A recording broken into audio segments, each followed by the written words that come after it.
Rahim. Assalamu alaikum.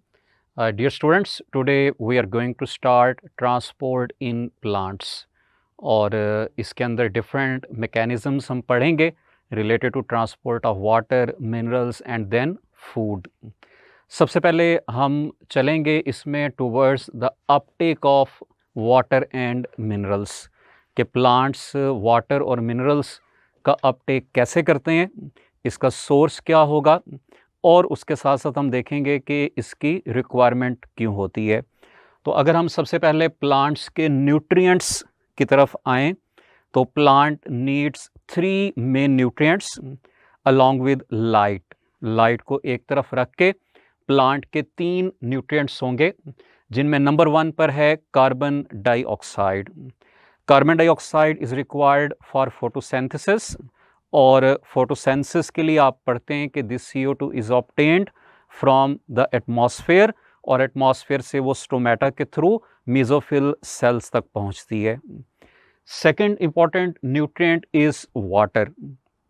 Water is also required for photosynthesis and plants get this water from soil, जहाँ पे roots के through ये water को absorb करते हैं। ये वाटर भी अल्टीमेटली मेसोफिल सेल्स तक पहुंचता है और फोटोसिंथेसिस के अंदर इन्वॉल्व होता है। Third important nutrient is mineral. Minerals में डिफरेंट मिनरल्स रिक्वायर्ड होते हैं like nitrogen, sulphur, phosphorus etcetera. और इन मिनरल्स की रिक्वायरमेंट होती है to synthesise other organic compounds. Like photosynthesis से प्लांट्स कार्बोहाइड्रेट्स बनाएंगे, लेकिन कार्बोहाइड्रेट से proteins, lipids, nucleic acids, chlorophyll etcetera, इनकी सिंथेसिस के लिए डिफरेंट मिनरल्स रिक्वायर्ड होंगे। और मिनरल्स का भी सोर्स अल्टीमेटली सॉइल होगा, जहाँ पर वो डिज़ोल्व्ड फॉर्म के अंदर मौजूद होते हैं।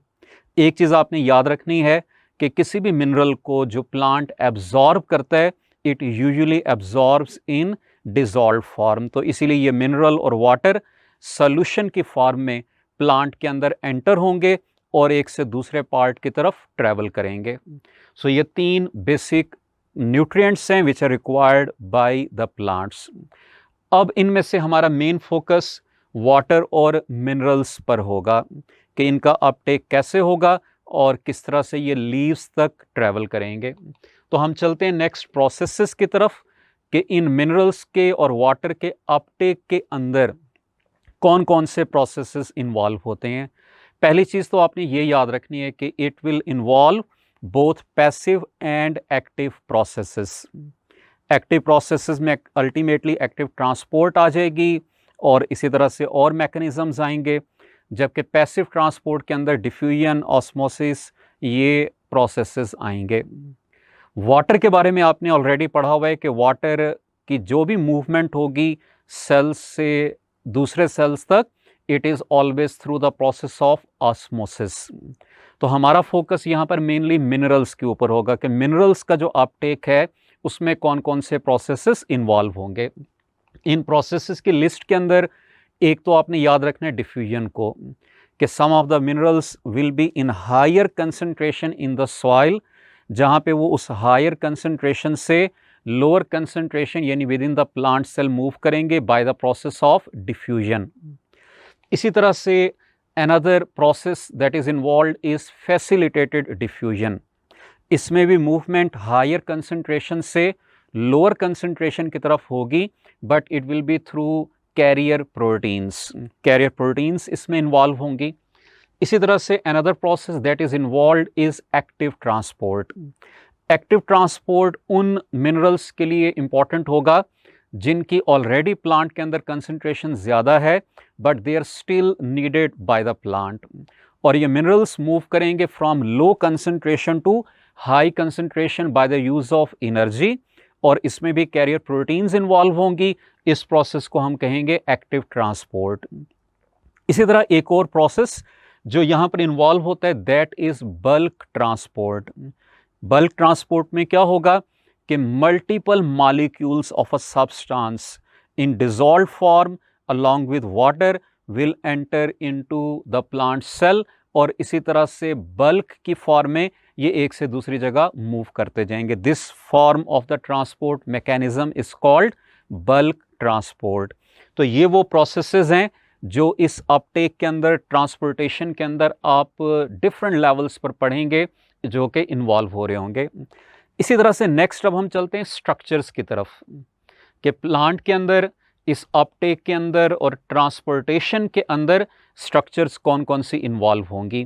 इसमें नंबर 1 पर सबसे पहले हमारे पास रूट्स आ जाएंगी। रूट्स के बारे में आपने पढ़ा होगा कि इनके 2 इंपॉर्टेंट फंक्शंस हैं।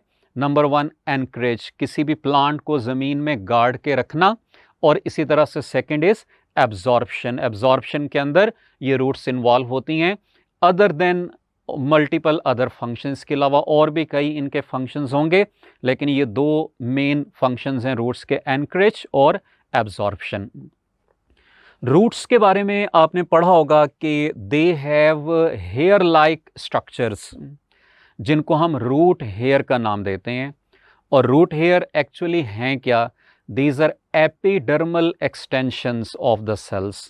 तो आपने ये चीज़ जहन में याद रखनी है कि root hair are not the cells, instead these are extensions of the cell.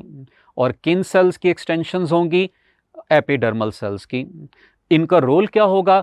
They increase surface area and absorptive area. और प्लांट्स के अंदर एब्जॉर्प्शन में सबसे major role in root hair का होता है। अप्रॉक्सीमेटली 67% के करीब जो एब्जॉर्प्शन है वाटर और मिनरल्स की, it occurs through the root hair. इसी तरह से आपने याद रखना है सेल वॉल को, कि plant cells have cell wall. Cell wall is considered as the permeable membrane, यानी it will allow all type of materials except at some places. आप आगे चल के टॉपिक में पढ़ेंगे कि कुछ सेल्स के लेवल पर इन सेल वॉल्स के अंदर कैस्पेरियन स्ट्रिप्स प्रेजेंट होती हैं। These Casparian strips make them impermeable. Generally we will call them as permeable, लेकिन अगर कहीं पर कैस्पेरियन स्ट्रिप्स प्रेजेंट होंगी तो वो एरिया, वहाँ पर सेल वॉल इम्परमिएबल हो जाएगी। इसी तरह से अगर हम प्लाज्मा मेम्ब्रेन की तरफ चलें, जो कि हर प्लांट सेल के अराउंड प्रेजेंट होगी, this plasma membrane acts as semi permeable membrane. तो इसलिए आपने ये याद रखना है कि सेल्स के लेवल पर जितना भी अपटेक हो रहा होगा, उस अपटेक की रेगुलेशन के अंदर मेन रोल प्लाज्मा मेम्ब्रेन का होगा। यानी प्लाज्मा मेम्ब्रेन के लेवल पर सिलेक्शन होगी कि किन सब्सटेंसेस ने एंटर होना है और किन सब्सटेंसेस ने एंटर नहीं होना। इसी तरह से प्लांट सेल्स के अंदर आपने पढ़ा हुआ है कि लार्ज वैक्यूल प्रेजेंट होते हैं। These vacuoles have multiple functions. यहाँ पर हम इनका फंक्शन ट्रांसपोर्टेशन और स्टोरेज से रिलेटेड पढ़ेंगे कि डिफरेंट कंपोनेंट्स यहाँ पर स्टोर हो जाएंगे, या they will also have role in transportation of substances. और इनके मेम्ब्रेन के लिए टर्म हम यूज़ करते हैं टोनोप्लास्ट की। Tonoplast is the membrane of the vacuole. तो ये तो हमने पढ़े हैं वो स्ट्रक्चर्स जो इन अपटेक के अंदर और ट्रांसपोर्टेशन के अंदर इन्वॉल्व होंगे। नेक्स्ट हम चलते हैं towards the passage of these substances के। ये जो सब्सटेंसेस या वाटर का अपटेक होगा, ये कहाँ से कहाँ तक पहुँचेगा, कौन कौन से सेल्स को ये क्रॉस करेगा। तो आपने ये डायग्राम को भी याद रखना है। This diagram will be helpful.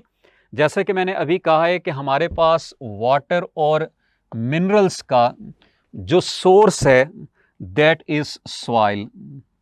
इस सॉइल पार्टिकल्स के दरमियान एक तो स्पेसेस, एयर स्पेसेस मौजूद होती हैं, और उन एयर स्पेसेस में ये वाटर और मिनरल्स प्रेजेंट होते हैं।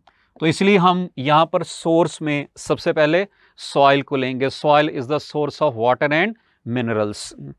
अब यहाँ से ये वाटर और मिनरल्स एंटर होंगे रूट हेयर्स में, और जैसा कि मैंने बताया कि रूट हेयर एक्चुअली क्या हैं, दीज आर एपिडर्मल सेल्स, और एपिडर्मल सेल्स की एक्सटेंशंस हैं ये।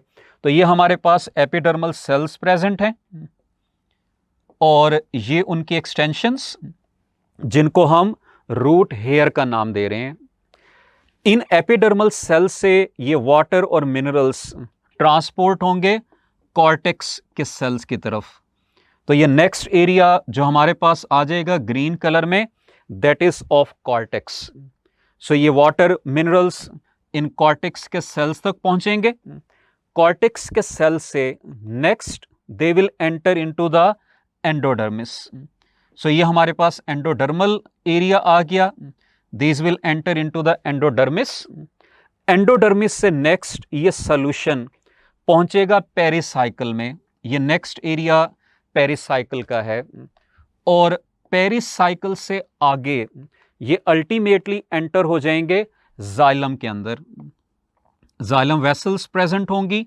These water and minerals will enter into the xylem और जाइलम से फिर इनका एसेंट होगा, यानी ये अपवर्ड मूव करेंगे and will reach at the level of leaves. अब लीव्स तक वो कैसे पहुंचेंगे उसको हम नेक्स्ट टॉपिक में पढ़ेंगे। हमारा ये टॉपिक है अपटेक के बारे में, uptake of water and minerals that occurs at the level of root. तो आपने ये पैसेज याद रखना है कि सॉइल से एपिडर्मिस, एपिडर्मिस से कॉर्टेक्स, कॉर्टेक्स से एंडोडर्मिस और एंडोडर्मिस से पेरिसाइकल, पेरिसाइकल से जाइलम तक ये पहुंचेंगे। जैसा कि मैंने आपको बताया था कि कुछ लेवल्स पर, कुछ सेल्स के लेवल पर कैस्पेरियन स्ट्रिप्स मौजूद होती हैं सेल वॉल के अंदर।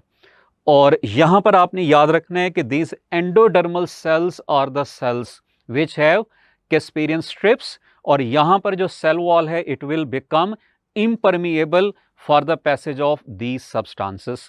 तो ये हमारे पास रूट था, पैसेज था कि सब्सटेंसेस सॉइल से जाइलम तक कैसे पहुंचेंगे। अब जाइलम तक पहुंचने के लिए ये किन पाथवेज को एडॉप्ट करेंगे, उन पाथवेज की तरफ हम आएंगे। और उसमें 3 इंपॉर्टेंट पाथवेज को आपने याद रखना है, which are the apoplast pathway, symplast pathway and vacuolar pathway. इन पाथवेज की डिटेल्स की तरफ हम चलते हैं। इनमें सबसे पहले मैं आ रहा हूं एपोप्लास्ट पाथवे की तरफ। This is the first pathway which we are going to explain. आपने ये याद रखने हैं इसके 2-3 important characters. Number 1, this is the pathway where water and minerals move through the adjacent cell walls. यानी अगर ये सॉल्यूशन एडजेसेंट सेल वॉल्स के थ्रू मूव करता है, जैसा कि यहां पर हम इस पाथवे को देख रहे हैं, then we will call this pathway as the apoplast pathway. Adjacent cell walls के थ्रू ये वाटर और मिनरल्स मूव करेंगे। लेकिन इस पाथवे की आपने एक लिमिटेशन याद रखनी है, वो क्या है कि it can take water only up to endodermis. ये एंडोडर्मिस से आगे इस सॉल्यूशन को कैरी नहीं कर सकता।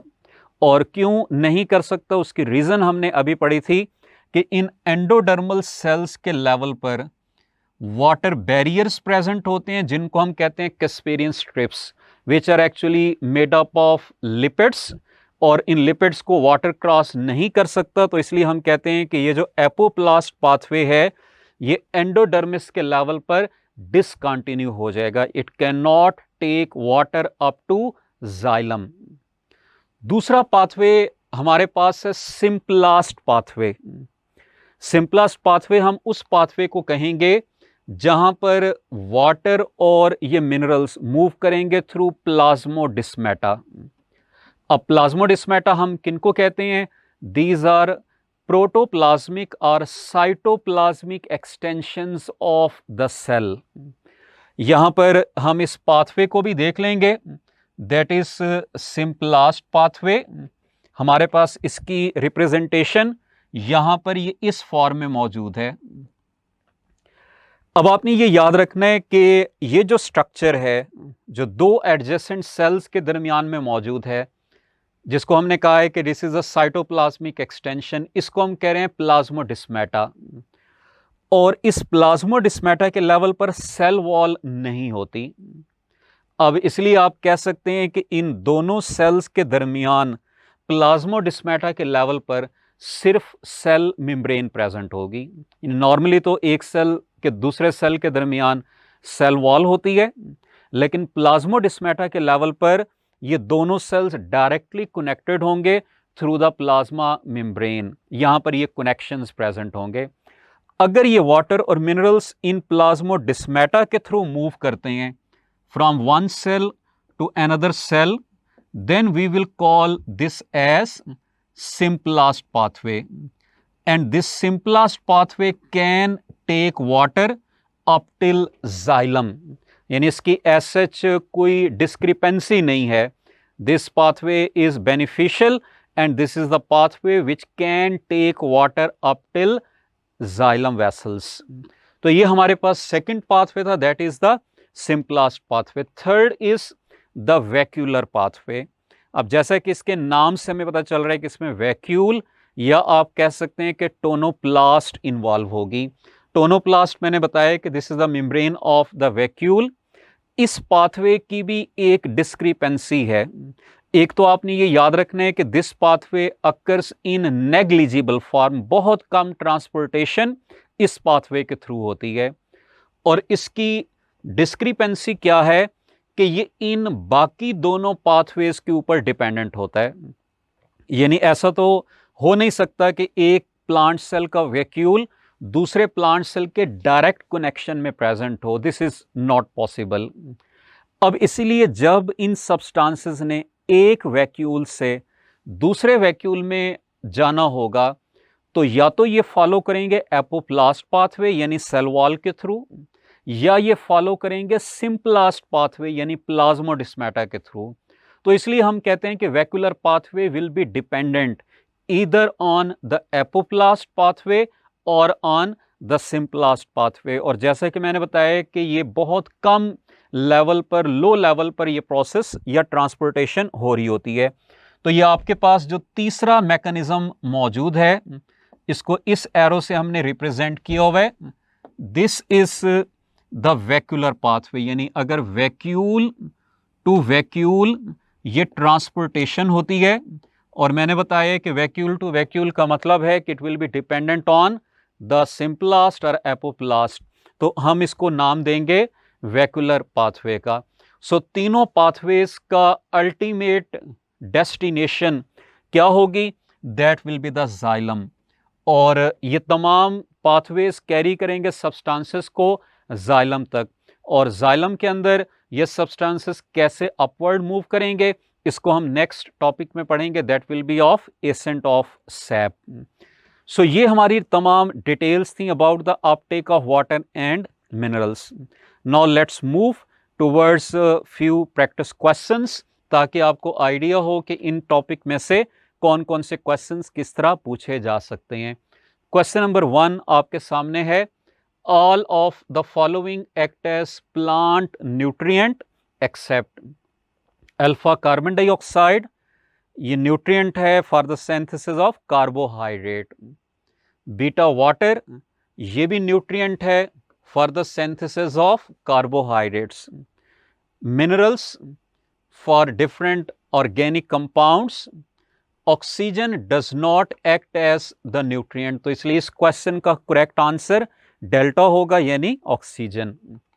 क्वेश्चन नंबर 2 देखिएगा, most of the absorption of water and minerals is carried out by primary root, secondary root, root hair, xylem vessels.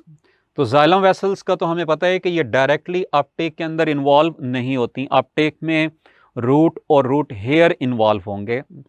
और जो मैक्सिमम एब्जॉर्प्शन है हमने पढ़ा था about 67%, it occurs through the root hair. So correct option of this question will be Charlie.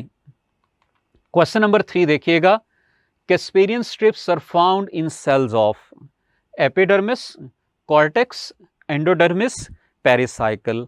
Correct answer इसका Charlie है। आपने पढ़ा है एंडोडर्मिस के लेवल पर these strips act as water barriers, और इसलिए यहां पर ये एपोप्लास्ट पाथवे डिसकंटिन्यू हो जाता है। क्वेश्चन नंबर 4 है, pathway involving plasmodesmata is.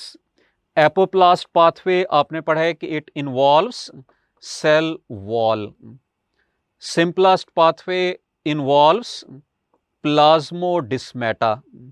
Vacuolar pathway involves vacuole, और टोनोप्लास्ट पाथवे भी हम इसी को ही कहते हैं। तो इसलिए प्लाज्मोडिस्माटा के बारे में पूछा है तो the correct option will be beta यानी सिंपलास्ट पाथवे।